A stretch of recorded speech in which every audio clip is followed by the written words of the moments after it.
Hi, everyone, and welcome back to Fit for Fellowship, a survival guide for the first year general cardiology fellow. I'm Megan. I'm Stacy. And welcome back. So we have Dr. Short here, and we'll be going over the questions to her fantastic lecture for ventricular arrhythmias. And so we'll go straight in to that right now. All right, so let's start off with the first question. So this is in regards to torsades, like we discussed. Like you discussed extensively in your presentation, and it is the magnesium level in patients with torsades different if they have renal failure?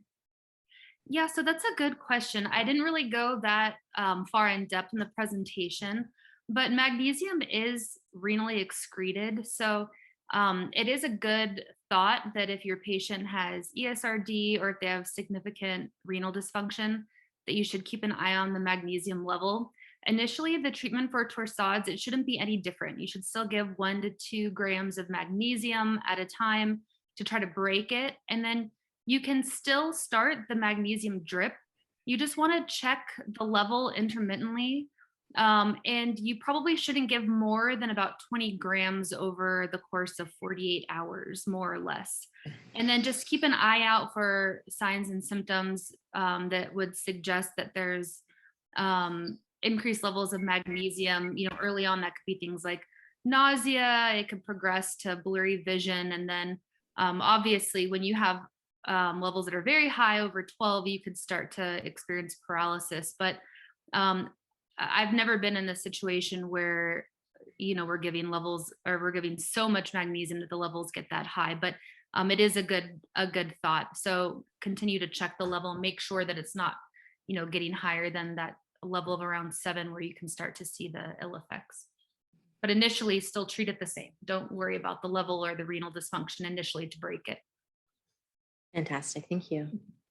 So the second question is about something called the AVR criteria that can also be used to differentiate whether a rhythm is SVT with aberrancy or VT. So one of the questions was, could you go over this criteria? Yeah, so let me pull that up. I actually, I've been watching your sessions too. I think they're so helpful. And I think Dr. Evans, who was on last week,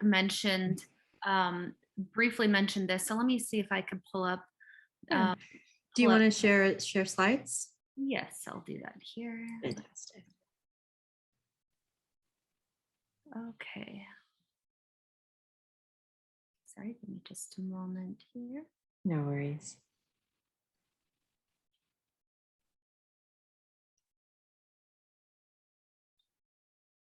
Okay. Here we go. All right. This was something that I had anticipated people might ask about.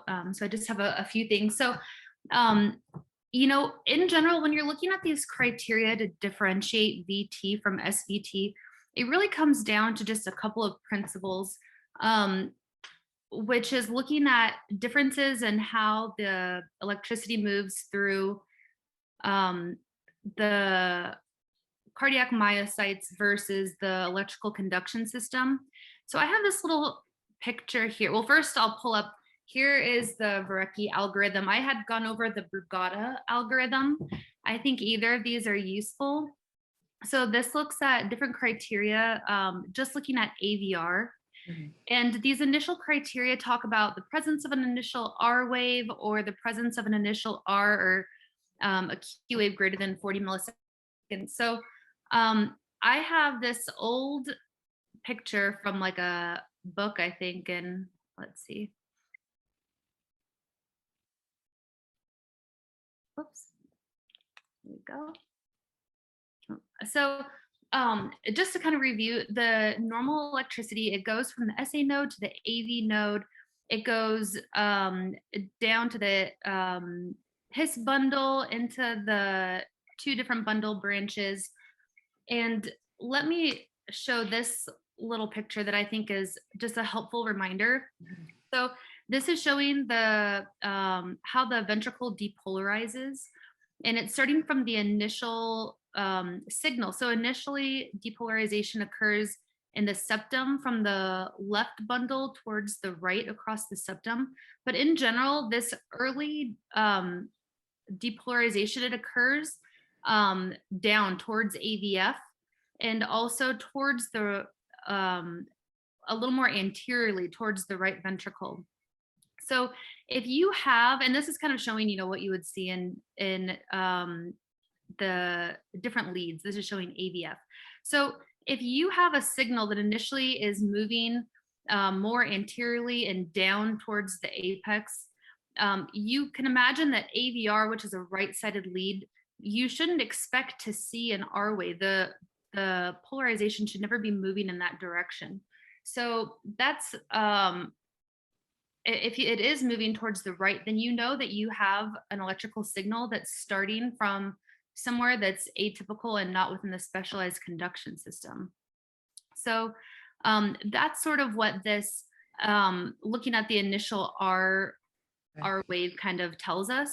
And then the other thing that Dr. Evans did mention this, but he mentioned it kind of quickly. But I think this is something that people question a lot. So we'll go over this fourth criteria here. So what this is, if you're looking at the VI over VT, this is basically the initial ventricular activation velocity over the terminal activation velocity. So again, the idea here is that if you have say we're trying to differentiate SVT with aberrancy, if that's what you have, then the initial wave of depolarization should still be occurring within the specialized conduction system up to a point where there's then a block. But you can imagine then that the signal would initially be fast and then it would become slow. You have the opposite if you have VT. It's originating from somewhere in the ventricular myocardium. And so initially the wave of depolarization is happening from cell to cell, and it's really slow in that way. And then as it eventually reaches the electrical conduction system, it could be fast. So the whole idea is that you're looking for signals, and a lot of the other criteria in Brugada criteria and that sort of a thing are based off the same concept. If you have initial slow depolarization and then later it's fast, that tells you, or it gives you a hint that it could be coming from the myocardium. So here what you do is you figure out where the QRS starts and where it stops, and you look at the first square. You're going to look at the first 40 milliseconds, and then you're going to compare how much the velocity changes. So in here, it looks like it's just about one box.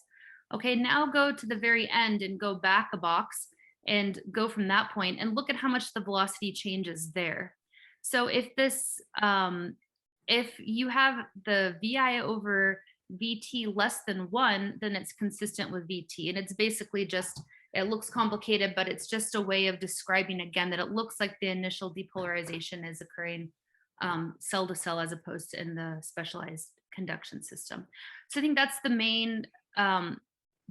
main point here, and the two things that are kind of important and that differentiate this criteria. So all of them are really helpful, but they're all basically testing your knowledge of where conduction, or how conduction moves throughout the heart, and at what speed, at which time. Fantastic. Thank you. Yeah, for such a thorough answer. Yeah, of course. All right. So moving on to the next question. This is in regards to what you said about ventricular tachycardia and trying to outpace it. What rate should you consider starting at to try to pace a patient out of VT? Okay, so, this is something that is probably going to be done. I haven't done this personally by myself without the help of one of the EP specialists, but in general, there's different types of pacing. So for instance, if you do burst pacing, what the idea is that you give little pacing signals either in groups of 8, 10, or 12 beats. And what you do is you look at the R to R interval, and you start at about 84% of that R to R interval, so whatever rate that gives you.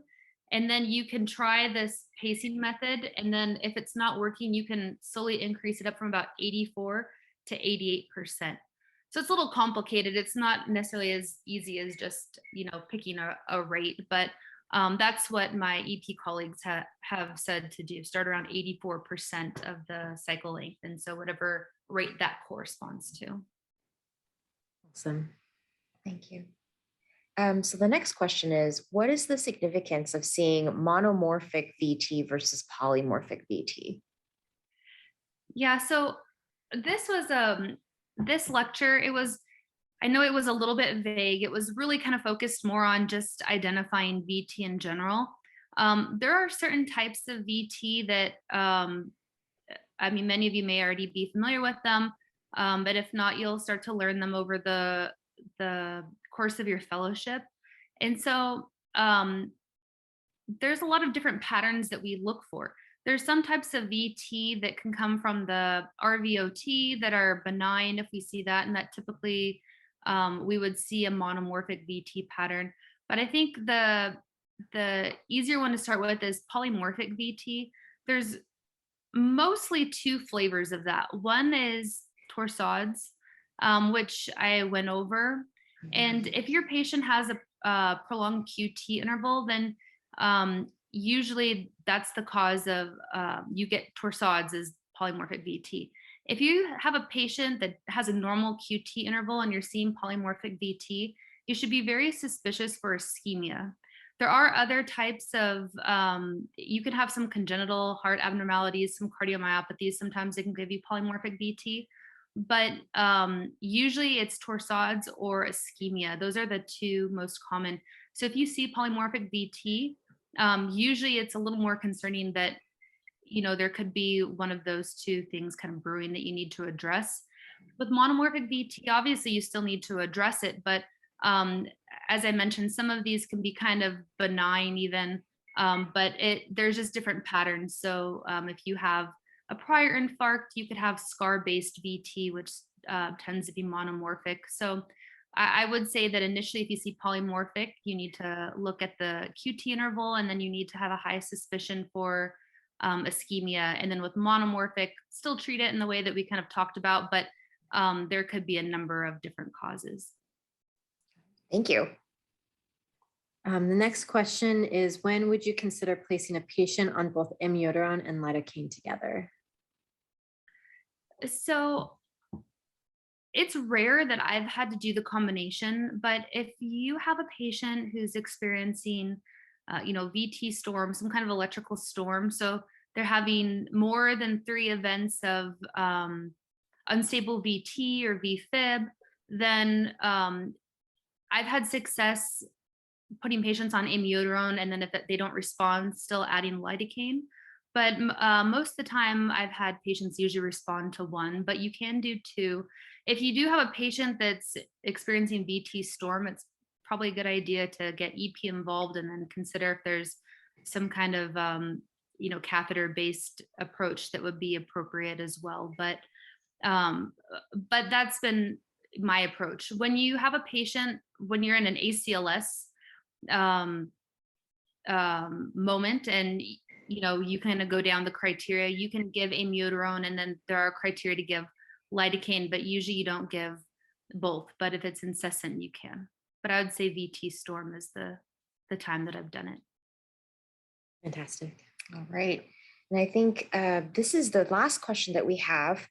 It's really asking about the mechanism of, I think kind of going towards mechanism of increased heart rate, or even the use of isoproterenol in the setting of torsades. You know, why does that work?